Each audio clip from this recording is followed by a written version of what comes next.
and welcome to a Geeky Bit bonus. Today we're going to be talking about what may be the best retro gaming computer. What computer might that be, you ask? The Imac G5. Whoa, I know, it's not even an x86 computer. So let's get into it. Is the Imac G5 actually the best retro gaming PC? This iMac has all your standard fare, including a display port, so we can actually screen record all of our retro gameplay. So what makes the system so special aside from that? Well, it has SATA ports, so it can run a modern SSD. It even has Wi-Fi. It runs OS X, but of course it can also run macOS in classic environment mode, so we can run OS 9 applications. So this covers our more modern and older Macintosh games, more or less. But what about x86 games and applications? So we have a few options. We have Virtual PC, of course, and we have RealPC and Soft Windows 98. Soft Windows 98 kind of has problems, but works more or less.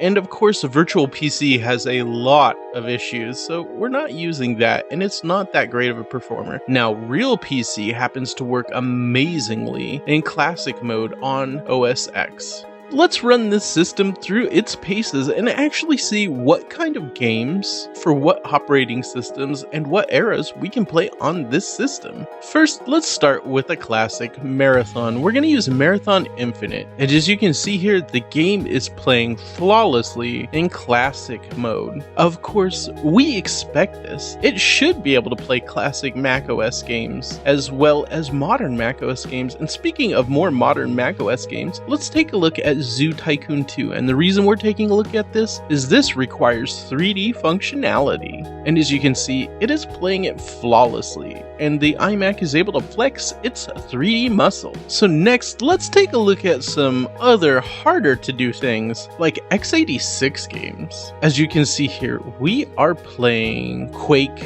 and it is running very smoothly. Now, of course, you might be going, well, yeah, I mean, I could run Quake natively on this system. You could, but we want to showcase a powerful enough requirement PC game to show that this can actually run very demanding retro games. Here is another PC game called Chasm. Now, it actually runs better on the RealPC instead of Soft Windows 98 like I'm running it on right now. So this is a fairly eclectic selection of video games we are able to play on this system. Now, I consider retro games to be anything before, I'd say, around 2007-ish, and I think this system can pretty much handle all of that. I think some later x86 3D titles might be a bit of a stretch for this system, as we don't have access to a Voodoo card in this to be able to accelerate with one, which of course RealPC and Soft Windows 98 do support Voodoo cards. I wonder if there is a software program to emulate this system having one in it. Its graphics card is more than powerful enough to emulate one. So we've taken a look at the games it can play, we've speculated on some of the games it might be able to play. So here are some of my thoughts about this system in general.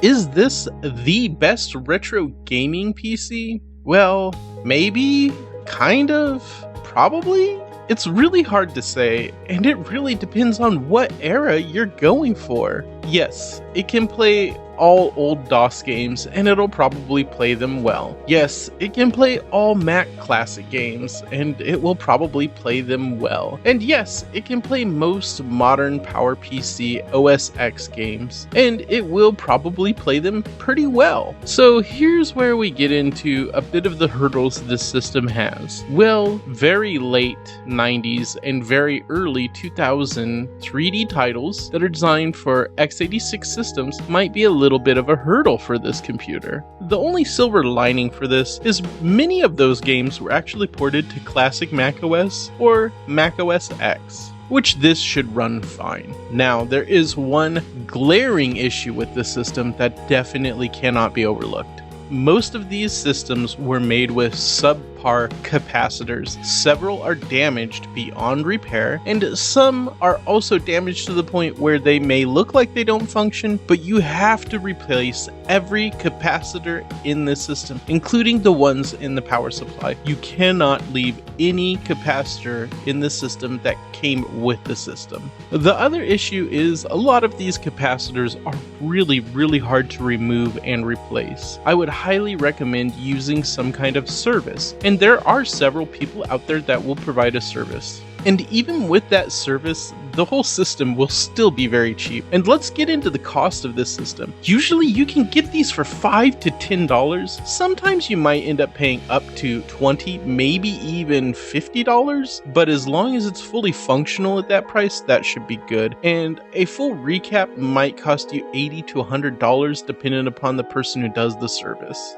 It isn't all bad news though. The great thing about these systems is they're an all-in-one system. They require very little power, and they're pretty compact, so you don't need a lot of space. And given that they can run all of these different games and even x86 titles, well, a lot of them anyways, it's an amazing system, I think, for classic games. Is it the perfect retro gaming system? Hard to say, but it is a great retro gaming system. I hope you enjoyed this video as much as I did making it, and if so, feel free to click that like button, and if you aren't subscribed so already, feel free to do so as well. And if you'd like to get notifications of my future videos, click that bell button.